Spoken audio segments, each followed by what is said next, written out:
Only on Arizona Tonight, the state of Arizona is poised to resume executions after a hiatus to evaluate the death penalty process. Well, today, the state Supreme Court began the first steps in deciding what comes next in the case of Aaron Gunches. Now, Gunches has been sitting on death row for a decade for the murder of Ted Price. Tonight, an exclusive on ABC 15. Price's family is speaking to our Ashley Holden as they inch closer to what they hope is closure. So that's my last picture of Ted, and it's just ironic he was waving goodbye. A final wave for Karen Price and her family. These pictures and memories are how they remember Ted. He was the oldest of 4 children, so yeah, he was a good older brother. But towards the end of 2002, Ted's life at just 40 would be cut short.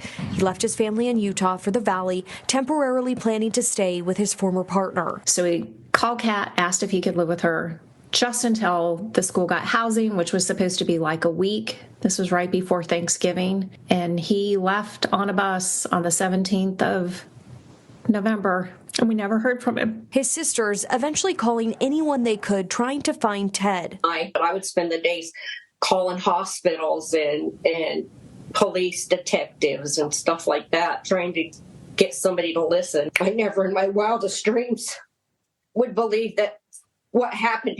Court documents and thousands of pages from police interviews paint a contentious relationship. Ted's former partner ultimately wanting him to leave during a heated argument, hitting Ted in the face with a phone. But it was Aaron Gunches who shot and killed Ted in a desert area off Highway 87 near the Salt River. We found out on the 30th of December that he was passed. And then at that time, we didn't even know how he had passed. It would be months until Gunches was indicted for Ted's murder. During that time, he was arrested for shooting a DPS trooper near the California border. That trooper did survive. Gunches pleaded guilty in both cases. Ultimately, Gunches sentenced to death in 2013. The possibility of an execution, I didn't think it would happen for decades. But in 2023, Gunches was set to be executed, a date that would come and go. Governor Katie Hobbs saying the state wasn't ready, ordering a review of the state's death penalty protocols. And it's like a slap in the face, basically.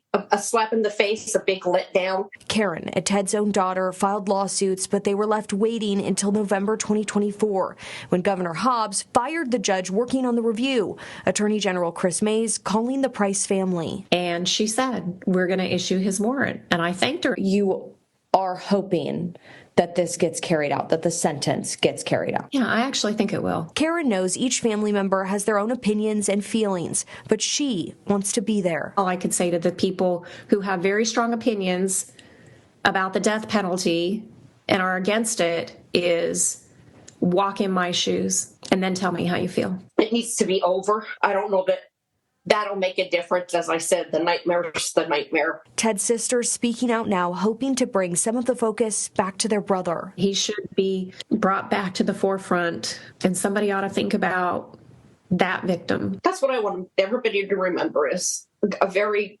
genuinely good person was taken away that day. What do you think your brother would say about how hard you have fought for him? He's not surprised, and that he's proud of me. Now the Price family waits to see if this is the final chapter.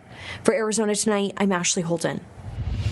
As for Gunches, he's now gone as far as asking the state to set a date to execute him sooner than officials had hinted could happen.